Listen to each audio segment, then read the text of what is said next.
Hallo, ik ben Algis Kouloukas en het is mijn genoegen om iedereen te verwelkomen te heten op de 19e in ons What Talk series. Sorry about that, but that was my first ever attempt to speak a bit of Dutch. You'll see why in a second. What I hope I said there was, hello, it's my pleasure to welcome one and all to the 19th in our What Talk series. This month's guest speaker needs no introduction to anyone who knows anything about the so-called Aquatic Ape Hypothesis. Marc Verhaegen is certainly the most prolific proponent of the idea that Homo sapiens was more aquatic in the past. Marc's given a What Talk before, of course, but since his first, back in February 2022, he's published a book on human evolution. So we thought it would be a great opportunity to hear from him again. Here it is, De Evolutie van de mens, which means, I believe, the evolution of man. As you can see, it's written in Dutch. Now, although this might seem a little frustrating for those of us who can only speak English like me, that's surely just our problem, really. Why should everything in science and business always be written exclusively in English? Personally, I decided to use this as an opportunity to try and improve myself and learn a little Dutch, so I bought the book anyway. After all, we have such brilliant translation tools freely available online these days, so there's no excuse. To help us out anyway, we are privileged today that Marc is going to summarize some of the ideas in his book about plate tectonics. So enough of me, let's now flip hemispheres to the town of Putte, pretty much equidistant, I think, between the cities of Antwerp and Brussels in Belgium, where I know Marc is waiting to give us his talk, Plate Tectonics in Hominoid Evolution, which I hope I'm not being too presumptuous to assume will be in his excellent English. Okay, can you all hear me? Is that okay? It's fine. Yes, I'm gonna say something about, well, I was struck when I read a few papers and so that the splittings of the hominoids, the apes, the splitting of the apes with the monkeys, with the old world monkeys, and between the apes in great, lesser and great apes, and then later between hominids and pongids. Pongids are the orangutans, and still later,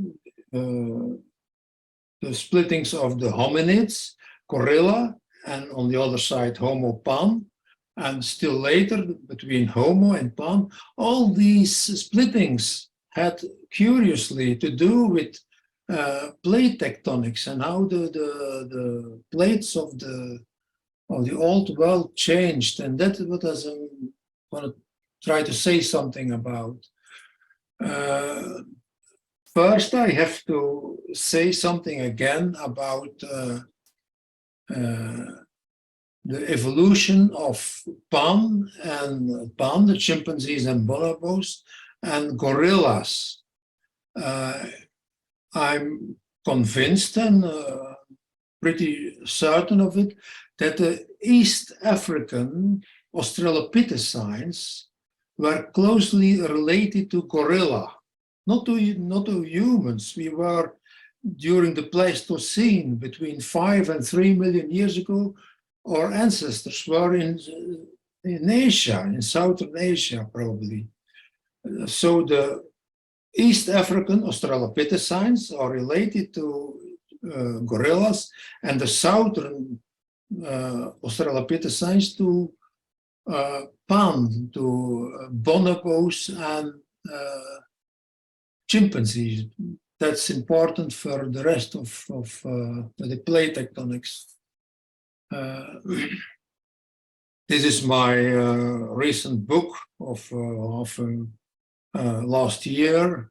If you can, I have a very good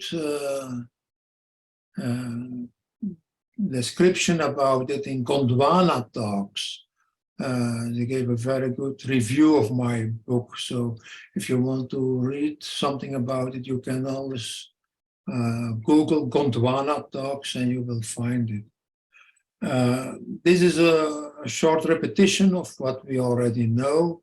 Of course, these are still incredible, but these are still the usual ideas in traditional paleoanthropology, that we went from the forest to the open plain, that there are almost no fossils of pan and gorilla, which can't be true, of course. We have lots of fossils of relatives of orangutans, why not of pan, of gorillas? And it's believed that only the hominins, with which they mean australopithecines and Homo, only the hominins are bipedal. But in fact, all apes have been bipedal.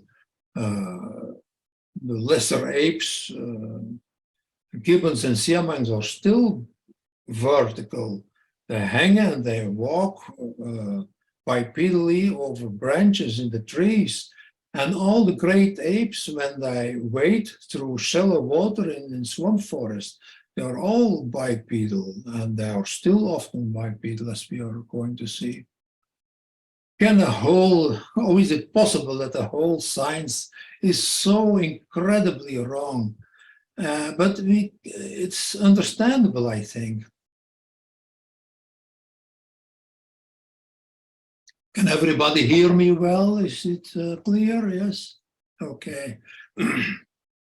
Well, Darwin already thought that humans came from Africa because our closest relatives, gorillas and chimpanzees, lived there. So it's not illogical that we also came from there. So they reason only humans are bipedal today. So bipedality is an hominin innovations. That means that all fossils that we think were bipedal are pre-human human ancestors or closer relatives of humans than of chimps or gorillas. So that means that Lucy and all australopithecines must have been human ancestors of close relatives of humans. And since gorillas and chimpanzees live in the forest and are quadrupedal, they say, knuckle walking, Homo is vertical, is bipedal, and is outside the forest. Just they reason like this. They say leaving the forests in Africa is entering the savannas. So that's why they believe that quadrupedalism evolved into bipedalism by leaving the forest for the savanna. So it's not illogical, but if we look a bit closer to all this, it's completely unlikely.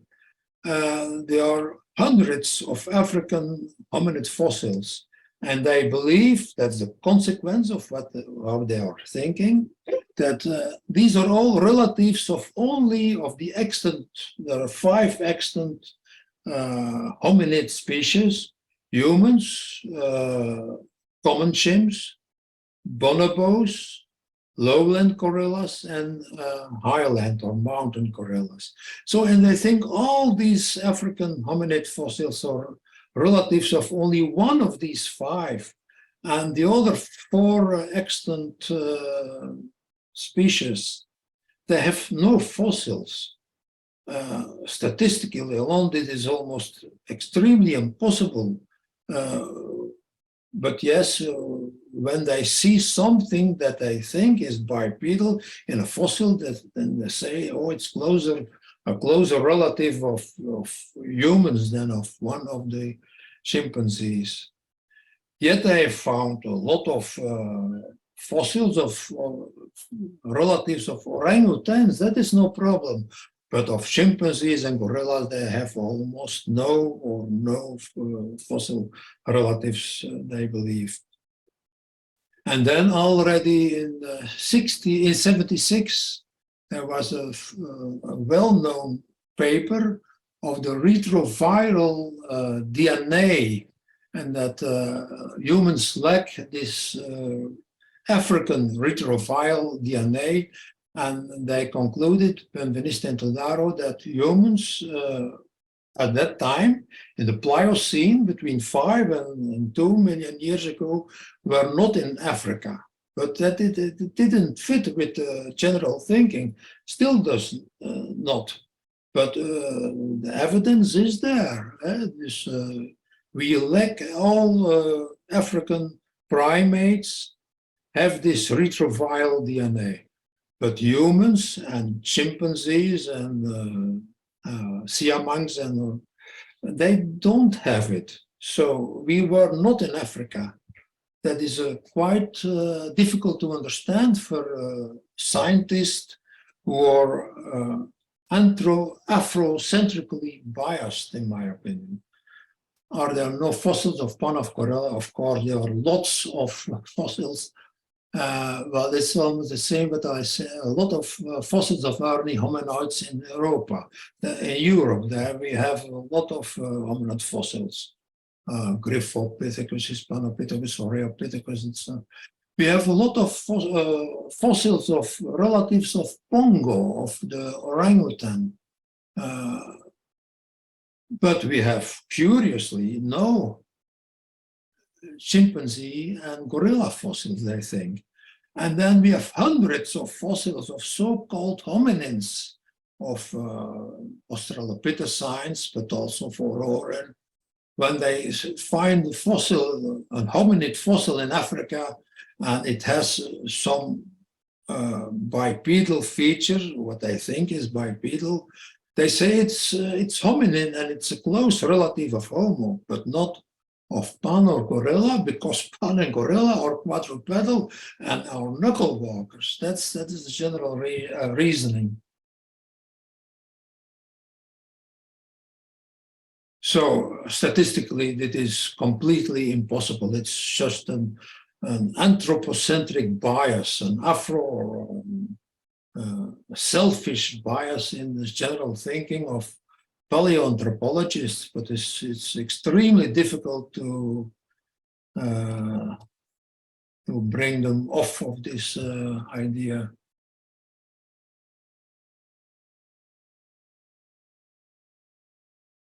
So Asian great apes fossilized, European great apes fossilized. Why not the African great apes? So this what the mistake is, an anthropocentric bias. Every fossil with flat feet or a vertical spine of valgus knees of low pelvis is believed to be more closely related to us than to Pan and gorilla. But most of these old hominids had flat feet and had low pelvises, and they had a centrally placed a vertical spine. So there's no reason why they should not be African ape ancestors.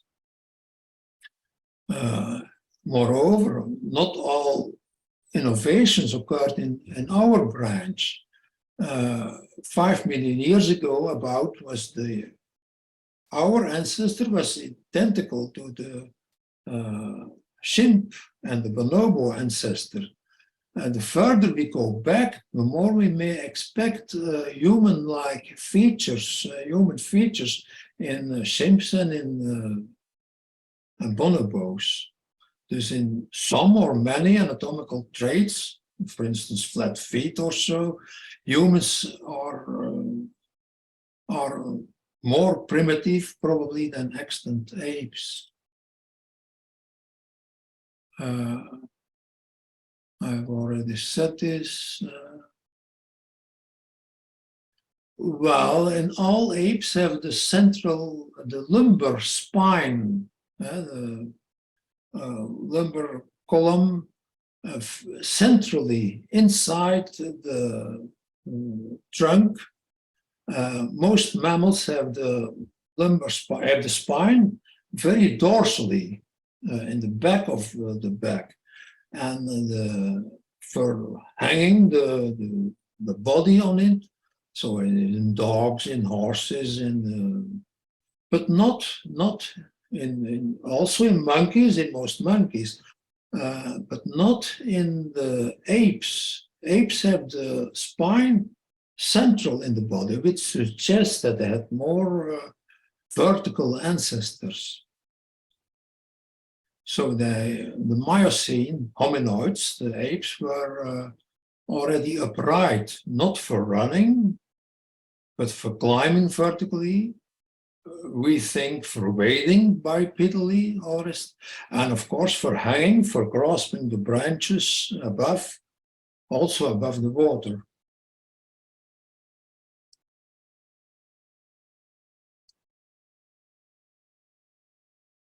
Well, then a few years ago, they have found the tracheal footprints on Crete about 6 million years ago. And this is an example of ape feet. We were not there, probably, human ancestors. These other apes were also bipedal and flat-footed at that time. These are the feet: human, mountain gorilla, a lowland gorilla, an orangutan. So the difference between a highland gorilla foot and a human foot is less than that between an orangutan foot and a gorilla foot. These are the Laetoli footprints. They resemble human footprints and were generally accepted as human ancestors.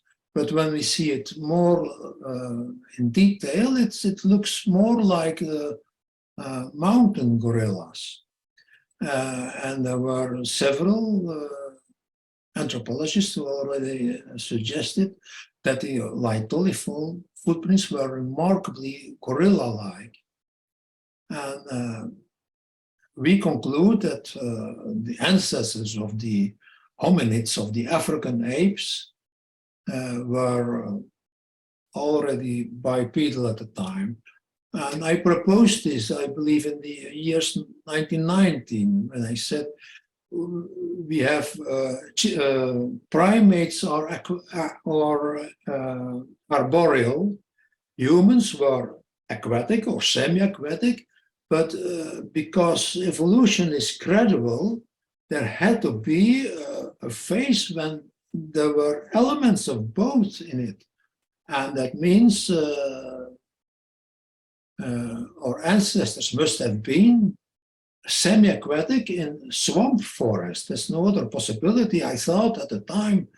And a few years later, I believe in 1995, there were indeed the gorillas in Congo, of Ndoki, were discovered. And still later, bonobos were also discovered, still later orangutans, and now also common chimps, I believe. And somebody, I believe it was Marshall Williams, who coined the term, the very beautiful, in my opinion, very beautiful term, aquarboreal. That's exactly what it says. They were vertical, bipedal, apes, wading already in shallow swamps, and who were climbing, grasping the arms, the branches above their heads. And that is how they became apes, what they are. Well, this is a paper of that I already mentioned, how that the footprints of Laetoli were very much like gorillas. Francis was simply a fossil ape, nothing uniquely to do with us.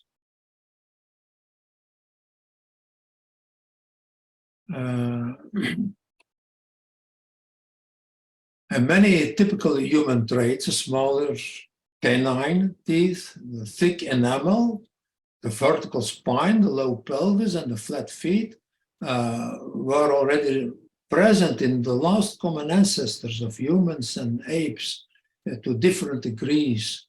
And in these canine teeth, we are still primitive, you could say, thick enamel, also a vertical spine also, low pelvis, but many other apes lost these features. They evolved higher pelvises. They became quadrupedal again, but differently, not palm walking in the African apes, but knuckle walking, or in the orangutans, fist walking. So quite different. Also, the knuckle walking of chimpanzees is different from the knuckle walking of gorillas. Gorillas walk with the frontal side of the hands, and chimpanzees walk more with the parallel to the body. Of course, chimpanzees in many ways resemble gorillas, and that's why it's generally accepted that we descend from gorilla or chimp-like ancestors. But yet gorillas and chimpanzees evolved largely in parallel.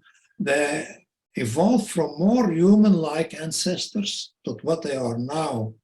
Parallel evolution, even convergent evolution, is seen everywhere in evolution. It's in fact, it is the best proof of adaptation, of Darwinism.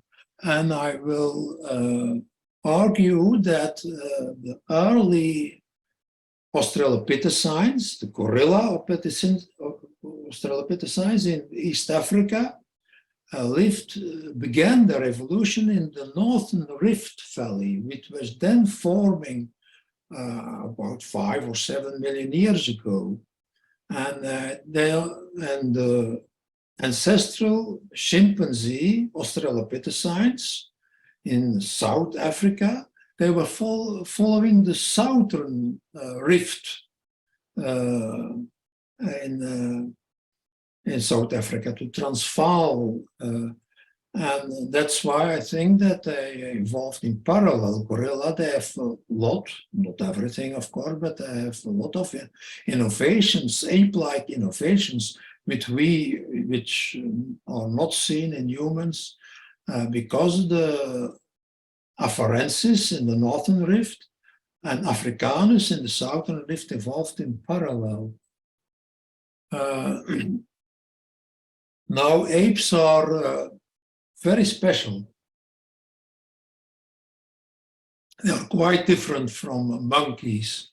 The tail, they lost the tail, which is very remarkable, because in an arboreal animal, the tail is very important for the equilibrium in the branches. It's very unexpected.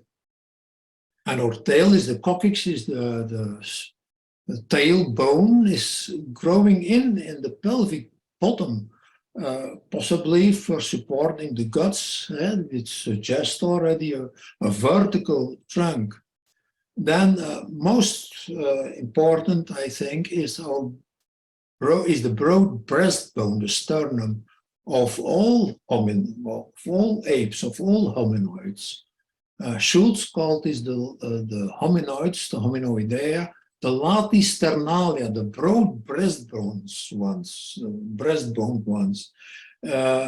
Most mammals have divided apart breastbones, several 8 or 10 breastbones, very small ones, and we have grown together a very strong and broad breastbone, probably for grasping, for hanging from branches, or for swimming, who knows exactly. Also, the larger body, apes are much larger generally than monkeys, and gibbons are probably reduced in size, but they still have gestation periods which are too long for their size. This also supports that all apes had a vertical spine during the Miocene and perhaps even during the Pliocene. and it was placed centrally inside the body. The gibbons, the siamangs, and humans still have this vertical body, but the great apes lost it, except when they are wading in swamp forests. This broad sternum, the breastbone, also means that we have all apes have very broad thoraxes. And that also means that the scapulas or shoulder blades are at the dorsally, at the back of our back, and not at the side. Quadrupedal runners, like monkeys and dogs and horses, they have lateral scapulas, which means they can move the legs and the arms and the front and the back legs in a weight to run straight forward. But our dorsal scapulas make it possible that we can move our arms at the side also very easily, just not for running, but for climbing or for grasping branches or for swimming, who knows. And that should set off the bird. The spinal column begins to invade the thorax in the higher, that means the apes, but not in the monkeys. And it approaches the center of gravity when the head is held upright, facilitating the erect posture, which the apes can readily maintain when they sit, climb, or during occasional prolonged locomotion. We think, of course, when they were wading and grasping branches above the head. These are the innovations in apes versus monkeys, the larger and the broader body, longer arms, probably for grasping branches above.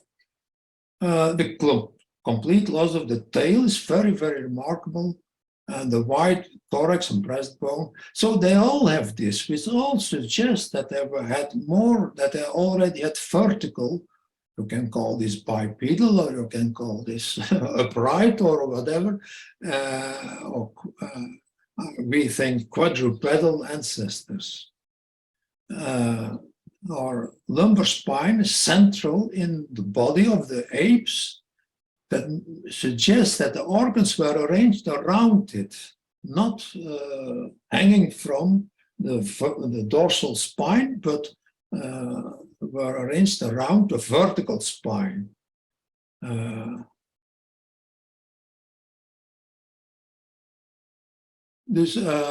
when we see, at the time I read all those paleoanthropological articles and journals, and what struck me generally when they described where they were found, they were always found in very well-watered and wooded regions, in wetlands. And when we read the descriptions, they speak of extensive lakes, whale-like features, streams, side gallery, woodland, in mud flats, where the australopithecines were found, sometimes with turtles and crocodiles and lagoons and so on. These didn't live on the savannah. There's nowhere talking about savannas. They were clearly already living late Miocene and Pliocene, and probably still early Pleistocene in wetlands. So that is how they lived, mostly or part of the time. It would be very interesting to know what exactly did they eat there. Gorillas eat sedges in swamps. Bonobos eat, for instance, water lilies, but there might also be other things available, perhaps some sort of shells or barnacles or shellfish, or I don't know what.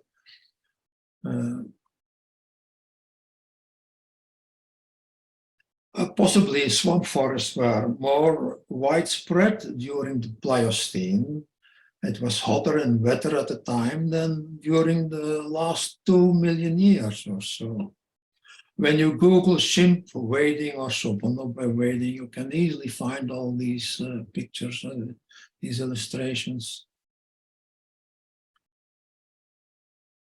So that well, and already almost 30 years ago, I wrote a few papers. I was not always alone in authoring those papers. I argued in that the South Africans, I gave detailed evidence that the South Africans Australopithecines. It struck me when I read these papers that when they described South African Australopithecines, Africanus and Robustus, they also compared to chimpanzees, and I saw resemblances with chimpanzees. But when they compared Afarensis and Boisiae, the East African Australopithecus, they also always mentioned the gorillas, and that struck me very much. And then I made a detailed comparison between descriptions of measurements of bones and skeletons and the South African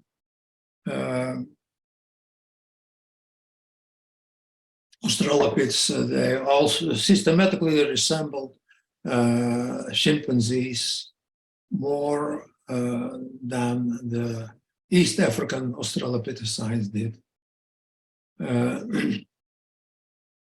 So that means that probably humans, South African Australopithecines and East African Australopithecines resemble each other, but when they see them apart, the East African ones resemble gorillas more, and the South Africans resemble bonobos more. That means that if we must be closer relatives of the South Africans, Australopithecines, because we are closely related genetically or DNA to chimpanzees than to gorillas. And that is indeed sometimes often difficult to understand, that in this parallel evolution of pan and gorilla into the apes. Apes are recent animals. They live today, but they had more human-like ancestors in some instances. And they described it, but the interpretations are always different. Interpretations are always anthropocentrically, although they think we are special, but the apes are also in many instances special. And that what is the solution to this paradox is a parallel evolution of late Pliocene Afarensis and Africanus, the gracile Australopithecines, into the robust. The robust resemble each other, and the graciles also resemble each other. Yet they evolved in parallel, and that is often difficult to understand. And when we keep the name fossil pan, Australopithecus, we need another name for the fossil gorillas. And this paranthropus afarensis was already proposed for Lucy and their kind in 1978 already. So this is the Australopiths, the chimps, and was the old interpretation that we evolved from chimp-like to Australopith-like to human. But that is clearly wrong when we see all the details. Australopithecines were more primitive, and Australopithecines-like ancestors evolved into chimps and gorillas and also into humans. That is almost the same. This is a traditional evolutionary theory. When we want to correct this, we have to make the parallel evolution again of gorilla and pan, of gorillas and chimpanzees, which is in a sense very unexpected, but when we see the details, it's very, very clear. Conclusion, I've said it already several times now. The ancestor, the early hominids were aquarboreal. They were vertical, wading, climbing, and they evolved in parallel. And I think that one of my recent insights, gorillas did this in the northern rift, which was evolving about 6 or 8 million years ago, and the southern rift a few million years later. And now we come to what is new in my presentation. I read about the Mesopotamian seaway closure, the closure of the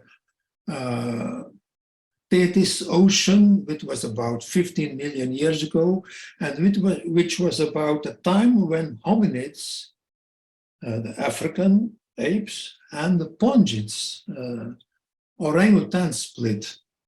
And then I read about when the Arabian plate split from the Africa. It was about 8 million years ago. And when we had the southern continent, Gondwana, South America, Africa, Australia, which are drifting northwards. But there was a fourth part, the India, which moves about 4 times as fast as the 3 other continents. And about 20 or 25 million years ago, India reached almost near the South Eurasian plate. And it's not now today forming the Himalaya, the highest mountains in the world. But then it was approaching. And what first is the formation of islands and of peninsulas. These early islands were very likely full of coastal forests, as is still the case in Cuba and Japan, and are such examples of peninsulas and island formations. And that was about 20 to 25 million years ago that India was creating these islands between the southern Asia and in the Tethys. It was the Indian Ocean today, but then it was still the Tethys Ocean. And I think now that the Catarini, the small-nosed monkeys, the small-nosed primates of the old world, split here when the apes, the hominoids, reached these peninsulas or the islands and began living in these swamp forests. Wading, they evolved a vertical spine. They became bigger, they got longer arms and longer legs to wade and to cross the branches above. That is how I think this ape, the hominoid evolution began. That also means that the aquatic apes, they were all already semi-aquatic. Not only humans. Human evolution in a strict sense began, in my opinion, only in the Pleistocene when we began diving also. And the other apes did not dive, they were only aquarboreal, wading, climbing vertically. That's the great difference between Homo, or very special evolution, and that of the apes. But the apes became more terrestrial or arboreal again, possibly because the Pleistocene was cold and less wet than the Miocene and the Pliocene. Then this was the splitting of Arabia and Africa began only 10 million years ago or so. This is I think this is it's not 22. That's Arabia was this much later. This is about a map of about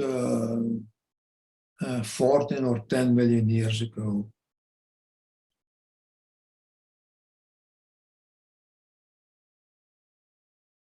And I propose now that the hominids in the strict sense, well, the first they were the early hominoids. They lived here in here between Asia and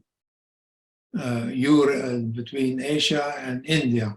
And then when India went further underneath the Eurasia, they split in an eastern branch, which were the gibbons and the siamangs, and in the western branch, the great apes, the hominids and the pongids.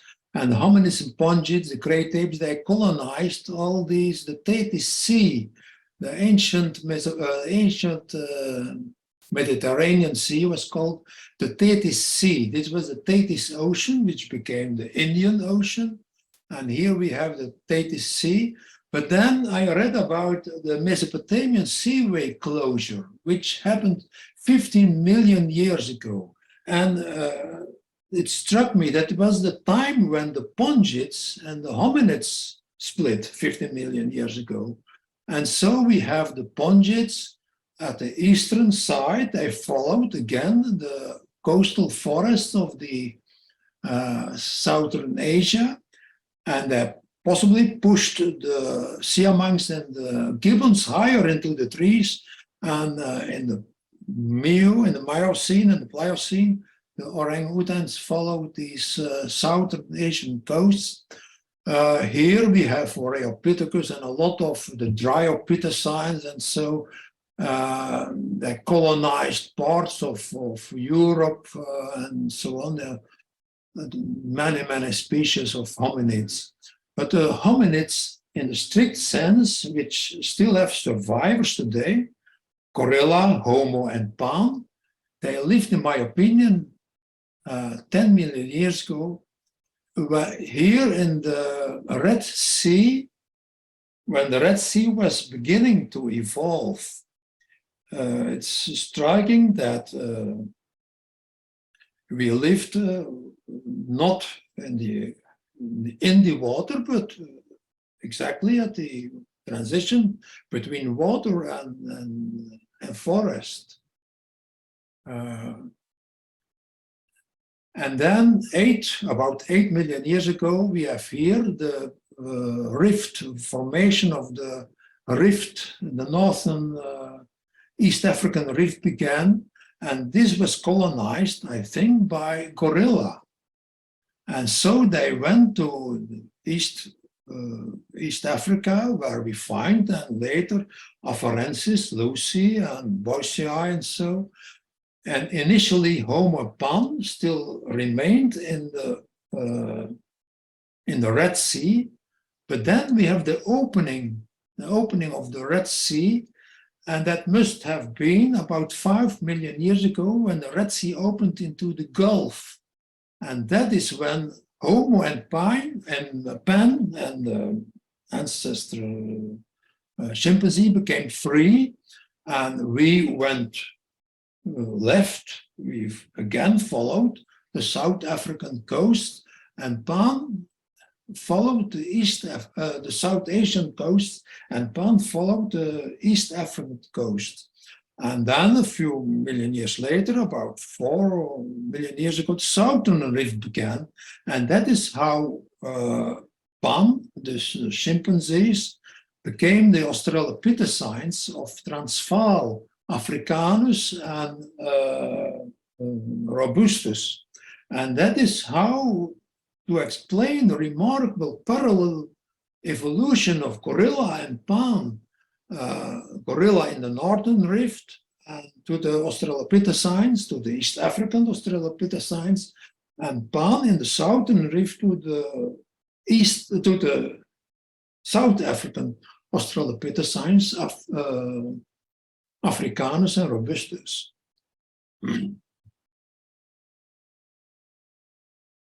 Dus this is how, and then we followed, Francesca Mansfield, I don't know if she's here now with us, last time she was with us, I believe. She proposed that it was the Zanclean mega flood. At the end of the Miocene, there was an enormous flood in the Mediterranean Sea, which over-flooded everything. And she thinks, and she might well be correct, I don't know, and this flood, this mega flood, also flooded the Red Sea, and it opened the Red Sea into the Gulf. And if that was so, it must have been exactly 5.3 million years ago when the Red Sea opened into the Gulf, and when Homo pan, which was at that time still one and the same species, split shortly thereafter. The chimpanzees went right along the East African coast, and Homo went left along the southern Asian coast. Pan went right, and that's why they evolved so remarkably in parallel. That Pan, chimpanzees and gorillas evolved in parallel. And we began at the South Asian coast, we began shallow diving. And that's we ate a lot more shellfish and barnacles, or I'm not sure what exactly, but that explains why we are so different from the apes. What is very, very typical is not only our large brain, possibly caused by the brain-specific nutrients in the shellfish, docosahexaenoic acid, but certainly as important, I think, is the pachyosteosclerosis of Homo erectus, which is very, very typical. And this pachy means thick, osteo means bone, sclerosis means dense. And that's more calcium, which makes the bones much heavier. And it is exclusively seen in mammals and in other, also in birds and in dinos and in all tetrapods who are shallow divers, usually for bottom foods, plants or shellfish or so. And it was very clear that Homo erectus, which is found as far as Java 2 million years ago, and then also they came back to Europe and Africa. They were clearly shallow divers for frequently. How frequent exactly, we don't know, of course. They might still have been wading a lot, but they were, I think, most of the time diving for shellfish. Then begin Pleistocene, about 2 million years ago until perhaps 1 million years ago or so. This was also confirmed by the shell engraving found by Stephen Munro in the Bois collection in Holland, where they found engravings of shells made by ancient humans. Also stone tools is typical. Sea otters use stone tools for opening shellfish. And then the coastal dispersal along everywhere, back to Africa, to Europe, all over the southern coast of Asia, was possibly made possible because we began to dive a lot for shellfish, which opened a very new world again for our ancestors. I think this pachyosteosclerosis is very important. The oldest cetaceans and the oldest pinnipeds were all also pachyosteosclerotic. This is the oldest whales, dolphins and seals, and they also were in the fossil record were all pachyosteosclerotic. If we had remained much longer in the sea, we had probably also lost this and became fast swimmers. Pachyosteosclerotic divers are always slow divers and shallow divers. And this explains the aquatic ape theory in the strict sense. Why we lost the fur, why we evolved thick fat layers, why we have a very poor olfaction, which is incompatible, of course, with savanna hunting. It's idiotic to believe that we were antelope hunters with a very poor olfaction, and were of voluntary breathing for diving, of course, without human speech. Why we evolved an external nose, why our tooth are so short instead of long fingers, why we are so superb tool users, and of course why we like to pass our holidays at the seaside. Well, there's an objection. They say to me, what about the apes, the fossil apes of the Miocene in Africa? Well, that's indeed a problem. But when we study these fossils, they never have all the hominoid innovations, the broad sternum, the central spine, the reduction of the lumbar. We only have 4 or 5 vertical lumbar vertebrae. Most monkeys have 7 lumbar vertebrae. For humans, only 5, and that has also happened early Miocene, some 25 million years ago, probably. And that is not seen in proconsul and australopithecus and all those equatorius. They find a lot of what they call apes, but which are perhaps also parallel evolutions of only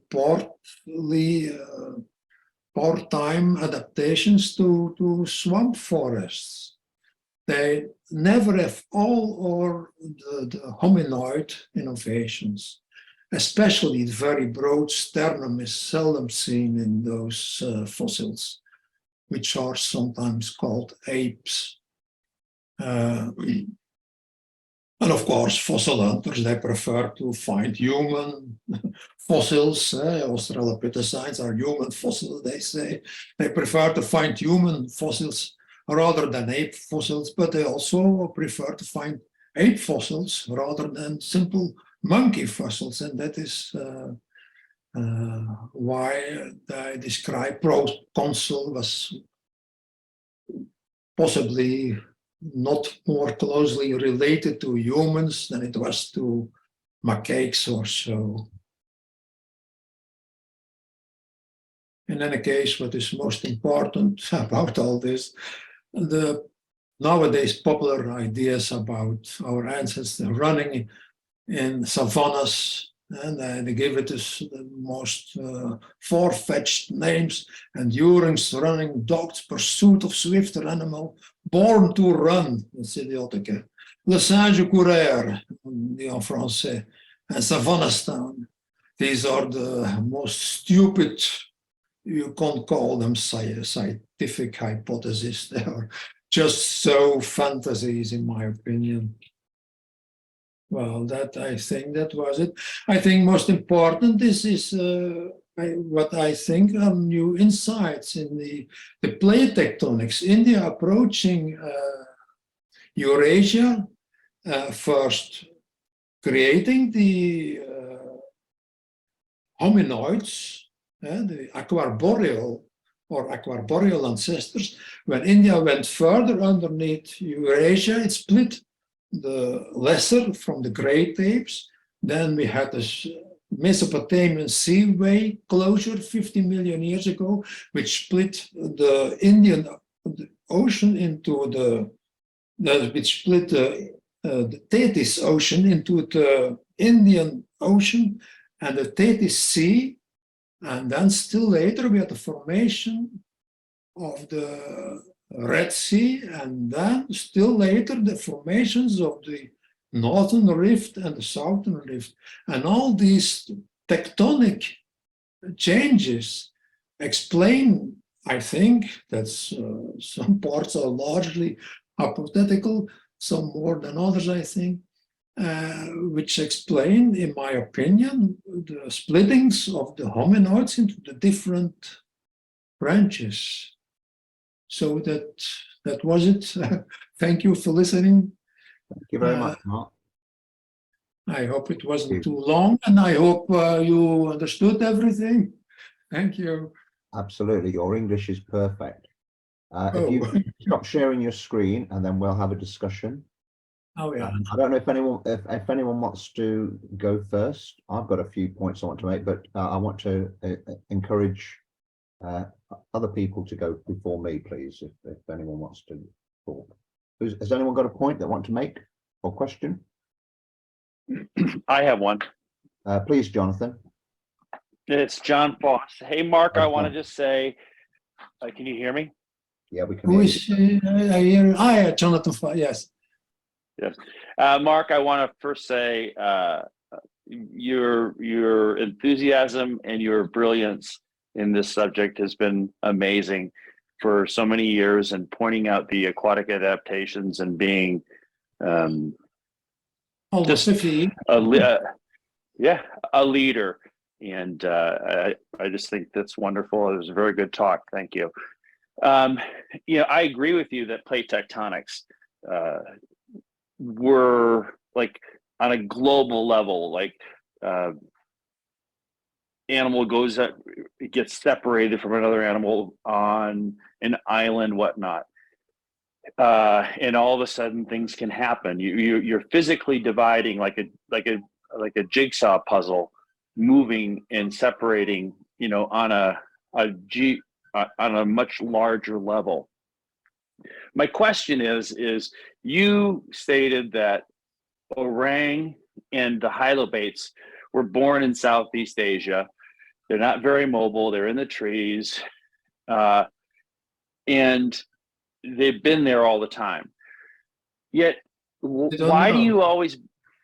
Well, I mean, it makes sense. I mean, there's 21 hylobates, and then there's 4 orangs, and they're the least mobile.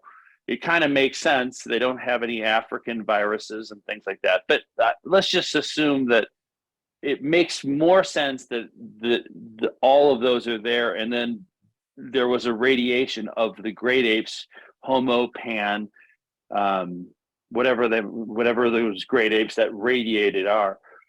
What evidence do you have that basically says that Homo landed in Africa? I guess I just think that on a continental level, you know, gorilla and chimp have those affinities to, what's the long question, have those affinities to australopithecus in different ways. Whereas, you know, Homo really doesn't. Why does your plate tectonics theory not divide Homo from Pan and gorilla at some point in time, you know, so that we're like physically separated from them? I guess, why do we have to be in Africa? Why can't it be in Africa? Well, at first I thought also, like everybody, that it was in Africa. But we have the siamangs and the gibbons and the orangutans in Southeast Asia. And we have Homo, Pliocene Homo, according to the retroviral evidence, also in Asia. So only gorilla and Pan are in Africa. And then I saw, what struck me most was perhaps the Mesopotamian seaway closure, which split the Indian Ocean from the Mediterranean. And it was 15 million years ago, exactly the time when orangutans and the hominids split. So it was the dates fit too perfectly. And then we had the Red Sea formation 10 million years ago, and then the Northern Rift formation and the Southern Rift, it fits perfectly. And initially I thought, like everybody else, that we originated in Africa. But then what do we do with the orangutans, and what do we do with the siamangs and with the gibbons? And when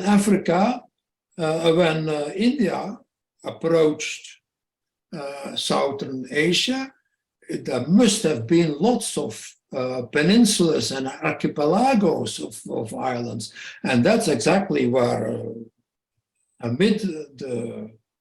where the apes live today. And these islands were full of swamp forests, and that's where we originated, in this aquarboreal, in the swamp forests. And so it was very logical. We have everything. We have everything there. We have first India approaching, created the hominoids, the apes, because there were a lot of coastal forests. Then India went further underneath Eurasia, and that explains why the lesser apes and the great apes split. And then I read a bit about plate tectonics, and I saw the Mesopotamian seaway. You can Google it, Mesopotamian seaway closure that split the Indian Ocean from the Mediterranean. And we knew already, it was already clear that Dryopithecines in Europe and around the Mediterranean were more closely related to us, to the hominids, and the Siva of the Sahelanthropus, Ramapithecus, Sivapithecus. They lived in, I believe, in Pakistan, and so the fossils, and they were more related to the Pongids. And this Mesopotamian seaway closure 15 million years ago explains exactly why the Sivapithecines and the Dryopithecines began to diverge. And then the Red Sea formed, and then the northern ridge and the southern ridge, which explains exactly how they could be colonized by hominids. And that explains very beautifully why chimpanzees and gorillas resemble each other, although chimpanzees are a bit closer to us than gorillas are. So it fits. It's a puzzle. But it fits perfectly. I can. I didn't all right. Well, out on those data. Everything fell in its place, in my opinion. Okay. Yeah. So go on, John. So right, I think Mark did say that Homo wasn't in Africa. So I don't understand what your question. What's the specific point then? Well, I guess I didn't hear it that clearly. If he said that there was a bifurcation wherever it was, either with the Red Sea, Tethys, and that Homo was on the other side of it, and that we weren't in Africa, that would explain the retroviral, the fact that we don't have African retroviruses, and as well as orangutan, siamang, they don't have them either. So it just makes sense. And I just wanted to make absolute clarity that we were separated. So that's what you're saying, isn't it? That's what you're saying, isn't it, Mark? Well, we are, in a sense, we were African. You can call the Red Sea, you can call it African, you can call it Asian or Arabic, but we lived in the swamp forest. That's essential. And then when the Red Sea opened into the Gulf, as Francesca thinks, then we know exactly when and how Homo and Pan split. The Red Sea opened, and they went right, and we went left, and that explains it. I think that's quite absolutely only a coincidence, but it's very, very striking. Okay, I think that's quite clear. Can we have? I can see Malgorzata's got a hand up, but Simon, though, did you have to leave soon? Did you want to ask a question? Because I notice you're not on mute. No, I don't need to ask a question. I was going to have to leave, and plans have changed Oh, because I've been rushed off to the hospital. My son went for a run and he got something in his eye. oh dear. And he's had to go to hospital. Don't know why. So so I'm free. I didn't understand it well. What was it? What was the He had to question? go to hospital. I was going to leave early. but I Simon don't was need going to. to have to go off early, but he's able to stay now. Oh. because his son's gone. Thanks for the talk. It was very interesting. Thank you. So Malgorzata, would you like to go next then, please? Okay, thank you very much. I would like to thank Mark. This really, I find it really insightful and kind of like the missing bit, because what I would be thinking is what exactly split us. And I have to say I don't know my tectonics too well. But do you think? I wonder if any of us think that part of the problem with the reception of the waterside hypothesis may be that the biologists don't know their tectonics too well either, and they kind of don't. Well, I don't know much about tectonics either, but these are a few things I read last years, and they fit remarkably. They fit perfectly. This Mesopotamian seaway closure, and so it was too. And then I read when India was approaching Eurasia, and it seems all very, very logical to me. I can't prove it, of course, but. Will you have your book translated to English, or no plans yet? Well, I'm too old to translate it, but some people are speaking about it. I don't know. I want to write, certainly want to write an article or a few articles about these insights. It was just before my book appeared that I had the insight, and then I've made an attachment, but inside my book I was still Afrocentric minded.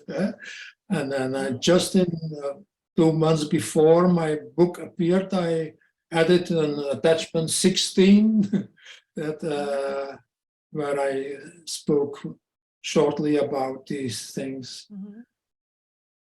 I think We found it very, very well. It was an opening, something that fell on its place, everything. I found it very unexpected and very remarkable. So, And I also is it true? That's another. We can account for Tadaro paper as well. Like really, that really, fits that the pieces get. Yeah, I think so. But well, I mean, I don't speak Dutch either, but we'll try. I will try for sure. With Google Translate and the photograph. yes, but if you only read attachment, I believe 16, page 299, then it's very short what I said here in this. Okay, thanks. Has anybody else got a question or a point they want to make?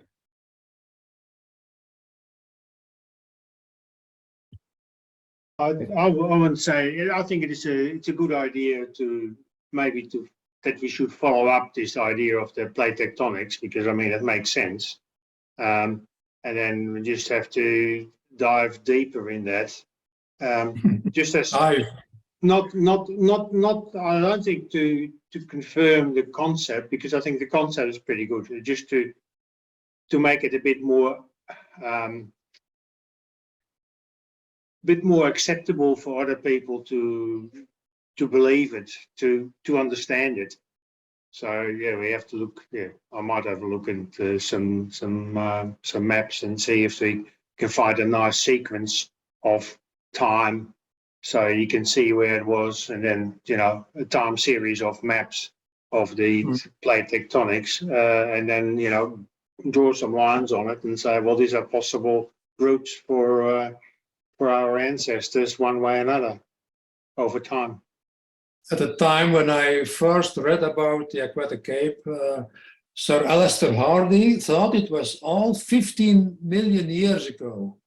Then came Elaine, and she thought 10, and later a bit more recent, 10 to 5 million years ago. But in my view, it seems we don't know what exactly happened during the Pliocene, because we don't have Asian fossils of Homo during that period. Were they already diving then, or was it only early Pleistocene with Homo erectus? The pachyosteosclerosis leaves no doubt. They were these are very, very heavy skeletons which are very ill adapted to running. That's incredible. That's impossible, but which no doubt leave which show that Homo erectus was a shallow diver. There's no other possibility.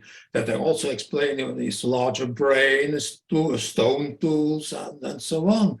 So that was certainly, early Pleistocene was certainly unaquatic, or perhaps the aquatic phase. There's no doubt in my opinion. But wading was already earlier, and possibly also later when we came back from the sea, the transition from diving, shallow diving, to becoming terrestrial went probably also via a transitional phase of wading. I think the Neanderthals, they had pachyosteosclerosis about half as Homo erectus. So I think, and they are often found at river sites. The Neander was a river. I think they were cold adapted, which was Homo sapiens, probably not. And I think they seasonally followed the rivers inside. They were coastal, a lot of their fossils were coastal. They still dived, no doubt, because they have pachyosteosclerotic skeletons. But I think they perhaps seasonally following the salmon inland and the Mose and the Maas here in our country, and the Rhine in Germany. That's how they lived. Were Neanderthals or direct ancestors? I don't think so. But they are still the same species. They are apparently were interfertile. They are descendants of both. The Europeans and the Asians still carry Neanderthal DNA, 2% only, I believe, but they are the same species, but quite different from us, nevertheless. But human races are also very different. When we see the Khoisan in southern Africa, or we see the Aboriginals in Australia, they are also quite different. So, yeah, but I think the most aquatic phase was probably early Pleistocene, I think. This is a bit late. Go on, Humphrey. This is a bit later in the whole sequence, but if you think about it, our Aboriginals in Australia sort of arrived 65,000 or 80,000 years ago. They would have come on the coast. The fact that we have now indigenous people living in the center of Australia, that was is later on. So a similar sort of argument you can have for the older ancestors in the Pleistocene or whatever. They were wading, they were coastal or wetland, and then when there was a pressure of population and adventurism, they might have moved more to the savannas. I mean, they could well, I don't know, just another... Savannah, forget it. Yeah, but I mean, there are plenty of people that don't live on the coast. So I'm saying people... Yeah, of course. But they always follow the rivers. The rivers, yes. And that also fits in with more modern indigenous people, because in the northern Kimberley in Australia we have also baobabs, Well, some people say those seeds, they floated over the Indian Ocean and then came to Australia. But then you should see them only on the coast, so that they have been transported by people up the rivers. And that's the same sort of argument you have. Yeah. Well, only in Australia they are savanna people, perhaps. Huh? Well, I think that the argument about savanna is perhaps not as bad as we might make out, because you have to remember that savannas also include rivers and lakes, and so when you talk but that's about a broad, savanna, very we have broad to be definition. careful whether we're talking about the macro habitats or the micro habitats. So if you're living in a wetland micro habitat by a river or a lake, that is still a wetland habitat, even though it might be surrounded by savanna. Yeah, so it's not necessarily that we have to discount savanna. I've always thought that people just seem to get the wrong idea. And the big thing about the Pleistocene in East Africa is the seasonally flooded nature. There was wet and dry cycles. It wasn't always dry. Now, there's a question I want to ask Mark. I mean, I love the idea, and I must admit, you know, as you know, I was a convert to your idea of a more bipedal last common ancestor after 2000, when orrorin and sahelanthropus was discovered. I was a bit skeptical, very skeptical before then. But and whenever I'm holding a cast of paranthropus or robustus or australopithecus, you know, anyone that has ever held a skull or a cast of a skull of those species can't help but notice how similar they are to gorillas and chimps. And you're absolutely right. The only reason that we've been sort of taught that they must be hominin, our lineage, is because they're bipedal. And of course, if we now are beginning to realize, and I think some people are, that the last common ancestor was already somewhat bipedal, then that throws all of that into question. And all of a sudden, those australopithecines and robustus and all the others could be gorilla ancestors. And you're absolutely right when you say statistically, it's impossible that none of them could be gorillas and chimp, but they're all humans. But don't you see, that kind of leads to another question then: where are our ancestors? If australopithecines and robustus were gorilla and chimps, where were our ancestors? So where would you predict, where would be the best place to look for such fossils? Would it be in India? Yeah. Pakistan, India, along the southern Asian coasts, probably. Yes. But what about the floods and the ice ages and sea level changes? And so perhaps these shallow divers don't fossilize as easily as aquarboreal primates. We don't know. No, that's still a gap in knowledge. Perhaps we'll never find them. There might be a small population. We don't know. I can only say we don't have them. We only have Homo erectus. I know there's no doubt Homo erectus was a diving, shallow diving mammal. There's no doubt.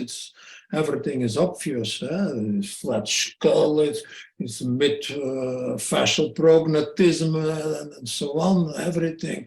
It's flat feet, is everything. They probably also waded partly, but they were frequently diving. How frequently exactly is difficult to know, of course. But Homo erectus was, if we have to indicate an aquatic ape, it was Homo erectus. That's the best approximation we have. That's great. I'm getting a little bit concerned about the time. Was there anybody else that would like to speak? We have Stephen here. I don't know who that is. I don't know if you can hear me, Stephen. If you would like to say, join in, and hey, Stephen Monroe. Of course it's hello. Stephen. Oh, Hello, Steve. How are you? G'day. Yeah. Can you hear me okay? Yeah, we can hear you fine. Yeah, I really enjoyed that talk, Mark. Obviously, I agree with everything you've said. I think it fits together really well. And I'll just say, I guess in answer to your question, Argus, as to where we would expect to find fossils from that Pliocene period, I've thought a lot about that. I think that it'd be great if we had coastal fossil sites from Southern Asia or East Africa, for example. But in fact, I'm not aware of any. Obviously, in Indonesia, we've got some marine sort of sites, and we do find Homo erectus in those. But there's not a lot of that I'm aware of Pliocene coastal fossil sites. So it's unfortunate, but perhaps if we did have those, we could answer some of those questions as to whether or not we were finding Homo fossils there. But I guess I did have one question for Mark. Homo naledi and also Dominesi, the Georgia fossils, seem to obviously have similarities to Homo, in which case I'm wondering whether they were perhaps diving, but they also seem to be living in trees and got arboreal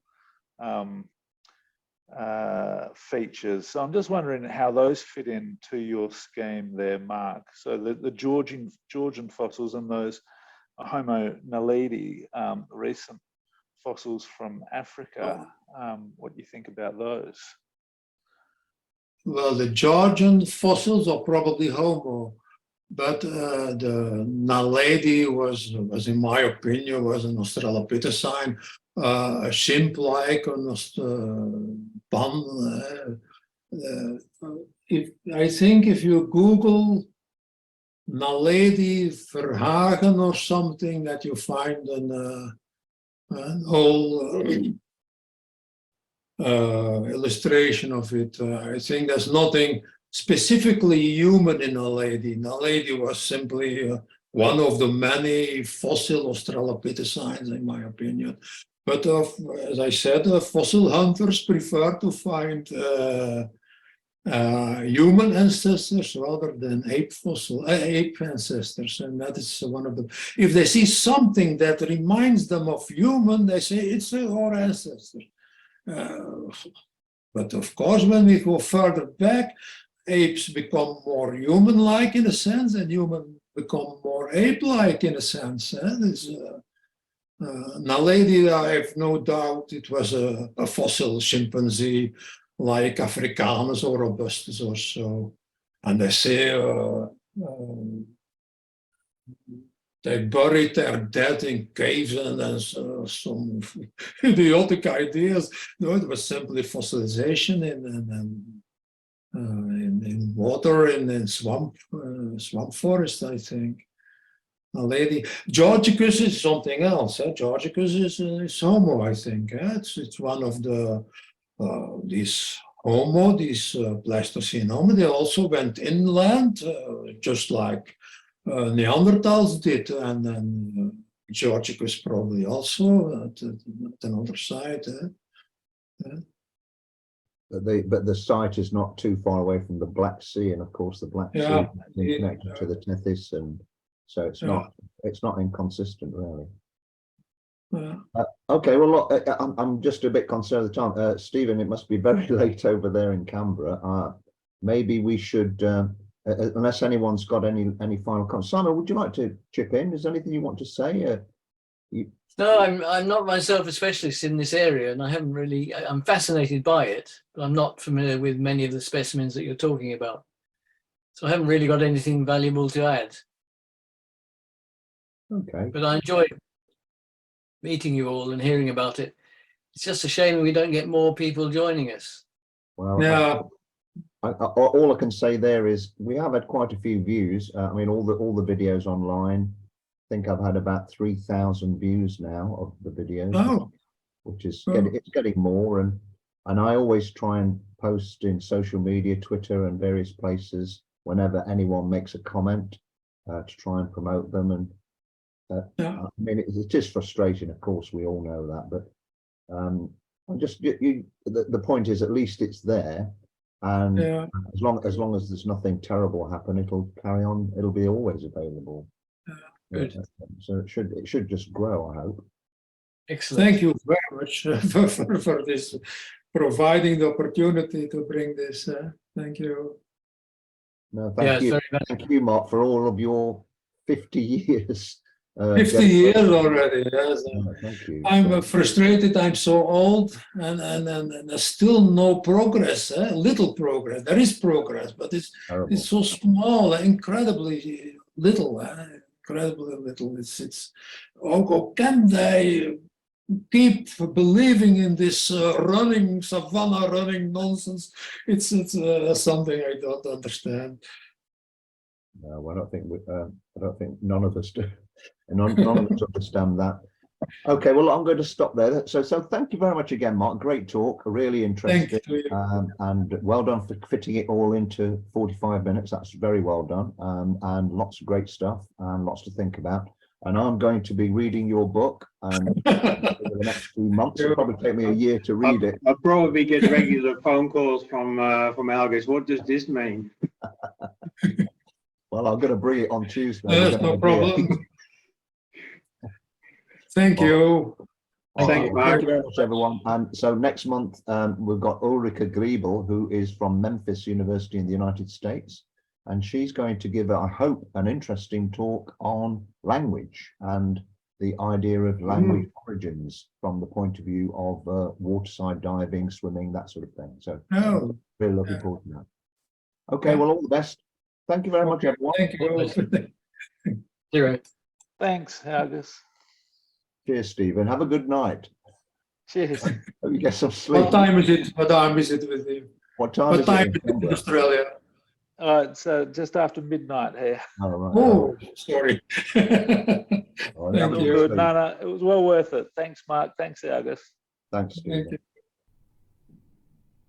Thank you.